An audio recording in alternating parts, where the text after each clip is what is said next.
بسم اللہ الرحمن الرحیم۔ 3 قسم کی عورتوں پر روزہ رکھنا جائز نہیں۔ ناظرین، یہ 3 عورتیں کسی بھی حال میں رمضان کے مہینے میں روزہ نہیں رکھ سکتی۔ اگر ان میں سے کسی عورت نے روزہ رکھ لیا تو یاد رکھیں ایسی عورت کا روزہ کبھی نہیں ہوگا۔ ایسی عورت کو اللہ تعالیٰ کی طرف سے سخت عذاب ہوگا۔ ناظرین، روزے کی فرضیت کی 3 شرطیں ہیں: بالغ، ہوش و حواس اور عاقل ہونا، یعنی کہ روزے ایسے تمام مسلمان مرد اور عورت پر فرض ہیں جو عاقل ہوں اور بالغ ہوں اور جو اپنے ہوش و حواس میں ہوں، یعنی کہ جو پاگل اور دیوانہ نہ ہوں۔ ایسے تمام مسلمان عورت اور مرد پر رمضان کے روزے فرض ہیں۔ اب اس کے علاوہ روزے کی فرضیت ادا کرنے کی 2 شرطیں ہیں: پہلی، صحت مند اور تندرست ہونا، دوسری، محکم ہونا، یعنی کہ بیمار آدمی کا اپنی بیماری کی حالت میں اور مسافر اپنے سفر کی حالت میں روزہ چھوڑ سکتا ہے، یعنی کہ ان لوگوں کو رمضان کے مہینے میں روزہ چھوڑنے کی اجازت ہے۔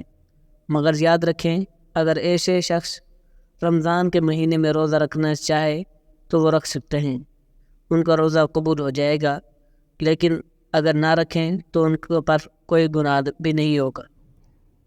یہاں بعد میں ان روزوں کی قضا کر سکتے ہیں، لیکن یہ 3 عورتیں ایسی ہیں جن کا رمضان کے مہینے میں روزہ رکھنا حرام ہے، یعنی کہ ان 3 عورتوں کا روزہ رکھنا جائز نہیں۔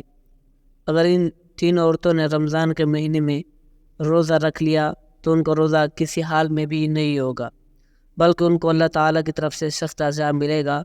نمبر 1، سب سے پہلے عورت وہ جو حیض کی حالت میں ہو۔ ایسی عورت کا رمضان کے مہینے میں روزہ رکھنا حرام ہے، مگر ایسی عورتیں بعد میں قضا کریں، وہ رمضان کے مہینے میں بھول کر بھی روزہ نہ رکھیں۔ اگر کوئی عورت حیض کی حالت میں روزہ رکھ لیتی ہے تو اس کا روزہ قبول نہیں ہوگا۔ حدیث شریف میں کہ حالت حیض میں عورت روزہ نہیں رکھے گی، اور حیض کی مدت ختم ہو جانے کے بعد اس پر ان دونوں کی روزوں کی قضا واجب ہے، جیسا کہ حضرت عائشہ صدیقہ رضی اللہ تعالیٰ عنہ فرماتی ہیں کہ حضور نبی اکرم صلی اللہ علیہ وآلہ وسلم ہمیں حالت حیض سے پاک ہونے پر روزوں کا حکم فرماتے۔ اس کے علاوہ روزے کی حالت میں اگر مغرب سے پہلے کسی قسم بھی وقت عورت کو حیض آ جائے تو اس کی وجہ سے روزہ فاسد ہو جائے گا، اور پاک ہونے کے بعد اس روزے کی قضا رکھنا لازم ہوگا۔ جو عورت حیض و نفاس کے حالت میں ہو اسے کھانا پینا چاہیے، یعنی روزے داروں کی مشابہت کی وجہ سے تنہائی میں بھی بھوکی پیاسی نہ رہے۔ البتہ اس کے برعکس اگر حائضہ عورت دن کا کچھ حصہ گزرنے کے بعد پاک ہو گئی تو اب دن کے بقیہ حصے میں کھانے پینے سے رکا رہنا چاہیے۔ نمبر 2، ناظرین، دوسری عورت وہ ہے جو نفاس کی حالت میں ہو۔ عورت کے لیے نفاس کے ایام میں نماز پڑھنا، روزہ رکھنا شرعاً جائز نہیں۔ البتہ ان ایام کے روزوں کی قضا لازم ہے، نماز کی قضا نہیں۔ نفاس کتنے دن تک شمار ہوگا اور نفاس روزے کی کب قضا لازم ہے، اس سلسلے میں تفصیل درج ذیل ہے۔ اگر کسی خاتون کے ہاں پہلی ولادت ہو اور نفاس کا خون 40 دن تک مکمل ہونے پر بھی بند نہ ہو تو اس صورت میں 40 دن تو نفاس کے شمار ہوں گے اور اس سے زائد ایام استحاضہ کے شمار ہوں گے۔ غسل کے بعد ان ایام کی ہر نماز کے وقت کے لیے استنجا کرنے کے بعد بوضو ہو کر نماز ادا کرنا لازم ہوگا، اور استحاضہ کے دوران عورت روزہ بھی رکھے گی۔ اگر نفاس کا خون 40 دن سے بڑھ جائے تو اس عورت کے ہاں پہلے بھی بچے کی ولادت ہوئی تو اس صورت میں اس سے پہلے بچے کی پیدائش کے موقع پر جتنے دن خون آنے کی عادت ہے اتنے دن کا خون نفاس شمار ہوگا اور باقی بیماریوں کا خون شمار ہوگا۔ ان باقی دنوں میں رہ گئی نمازوں کی بھی قضا کرنی ہوگی، اور روزوں کی جو چھوٹ گئے ہیں وہ بھی رکھنے ہوں گے۔ اگر خون 40 دن کے اندر بند ہو جاتا ہے تو وہ مکمل ایام نفاس کے شمار ہوں گی۔ ان دونوں میں روزے نہ رکھے گی اور نماز بھی ادا نہیں کرے گی، تاہم روزوں کے بعد میں قضا کرنی ہوگی۔ نمبر 3، تیسری عورت حاملہ۔ ناظرین، ایسی عورتوں کو رمضان کے مہینے میں روزہ رکھنا حرام تو نہیں، لیکن ایسی عورتوں کو روزہ چھوڑنے کی اجازت ہے۔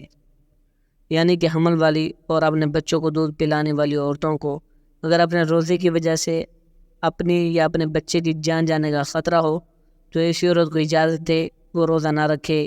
اگر حاملہ عورت کو ظن غالب ہو کہ روزہ رکھنے کی صورت میں خود اور اس کی جان یا بچے کو جان کو خطرہ ہو سکتا ہے تو اس حالت میں عورت کا روزہ چھوڑ سکتی ہے اور بعد میں قضا کرنا واجب ہے۔ لیکن شوہر مالدار ہے، کوئی دودھ پلانے والی عورت رکھ سکتا ہے تو دودھ پلانے کی وجہ سے ماں کو روزہ چھوڑنا درست نہیں۔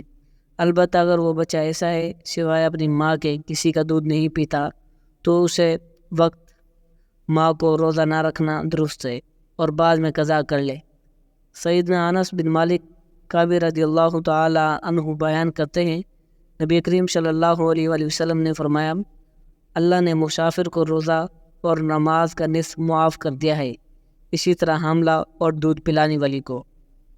سیدنا عبداللہ بن عمر رضی اللہ تعالی عنہما سے حاملہ کے بارے میں پوچھا گیا جسے اپنے بچے کے نقصان کا خطرہ ہو ہے، فرمایا وہ روزہ چھوڑ دے، اس کے بدلے میں ایک مسکین کو ایک مد تقریباً نصف کلو گرام گندم دے دے۔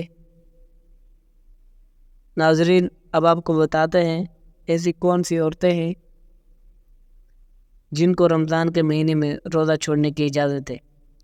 نمبر 1، اگر کوئی عورت سفر کی حالت میں ہو یا بیماری کی حالت میں ہو یا پھر اپنے بڑھاپے کی وجہ سے اتنی کمزور ہو گئی ہو، اگر اس نے روزہ رکھ لیا تو اس کی جان جانے کا خطرہ ہو سکتا ہے تو ایسی عورتوں کے لیے روزہ چھوڑنے کی اجازت ہے، مگر ایسی عورتوں کو چاہیے کہ وہ بعد میں صحت مند اور تندرست ہو جائیں تو وہ ان روزوں کی قضا کریں گی۔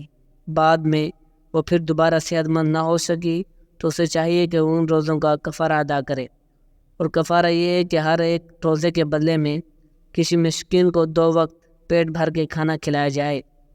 نمبر 2، اگر کسی عورت کو روزے کی حالت میں سانپ نے ڈس لیا ہو، اس کی جان جانے کا خطرہ بن گیا ہو تو ایسی عورت کو بھی حکم ہے کہ وہ اپنے اس روزے کو توڑ سکتی ہے، اس کو کوئی گناہ نہیں ہوگا، لیکن بعد میں جب وہ صحیح ہو جائے تو اس روزے کی قضا کرے۔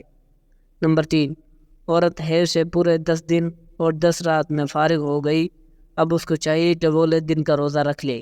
اگر کم دنوں میں پاک ہو گئی اور صبح ہونے کے وقت باقی ہے تو اس کے پاس نہا دھو کر تھوڑا وقت بچے گا تو اس کو چاہیے کہ وہ روزہ رکھ لے۔ دین اسلام نے دنیا کے ہر خطے میں رہنے والے عاقل، بالغ اور مسلمان مرد اور عورت پر ماہ رمضان کے روزے فرض کیے ہیں۔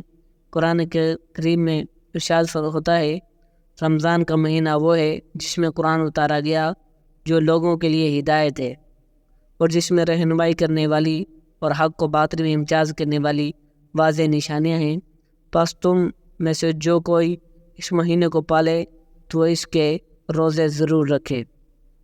فرض کی عدم ادائیگی قابل تعزیر ہے، لیکن اسلام چونکہ بطور دین سہل العمل ہے اس لیے اس میں جبر نہیں، جیسے کہ قرآن میں ارشاد باری تعالیٰ ہے، دین میں کوئی زبردستی نہیں، اس لیے سفر، بیماری اور خواتین کو حالت حمل وغیرہ میں روزہ رکھنے کی رعایت دی گئی ہے۔ اگر ان حالتوں میں روزہ نہ رکھا جائے تو ان کو ختم ہونے کی مدت کے بعد رمضان کے روزوں کی قضا کرنا ضروری ہے۔ اللہ پاک ہمیں بہتر عمل کرنے کی توفیق عطا فرمائے اور ہمیں نیک وکاروں میں شامل کرے، آمین۔ ناظرین، کمنٹ باکس میں اللہ تعالیٰ کے 99 ناموں میں سے ایک نام ضرور ٹائپ کر دے، آمین۔ جزاکم اللہ خیر۔